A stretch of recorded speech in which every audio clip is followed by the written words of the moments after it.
এদের মধ্য থেকেই আগামী দিনের বাংলাদেশ বের হয়ে আসবে ইনশাআল্লাহ। জাতিকে তারাই নেতৃত্ব দেবে। মেধার যত বিকাশ ঘটবে জাতি তত এগিয়ে যাবে।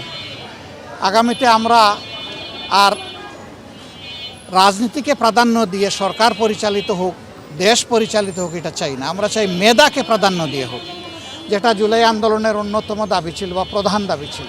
এটা দুঃখজনক, সারা বাংলাদেশের চিত্র একরকম নয়, তবে সামান্য কোনো জায়গায় এটা ঘটুক এটা আমরা কামনা করি না।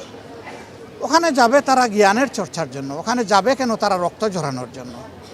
এই রক্ত যারই জড়ুক সে তো আমারই সন্তান, আমি দেখতে চাই না যে ও কোন দলের। যারই রক্ত জ্বলবে এটা দুঃখজনক। মা বাপ কাউকে রক্ত ঝরানোর জন্য ওখানে মানুষ হওয়ার জন্য পাঠিয়েছে, তো সেই মানুষ হওয়ার আঙ্গিনায় ও মানুষের কাজ কেউ করুক এটা আমরা নিন্দা জানাই, আমরা এটা চাই না। এই ব্যাপারে আমরা ভোকাল থাকবো, এই ব্যাপারে আমাদের যা করার আমরা করব।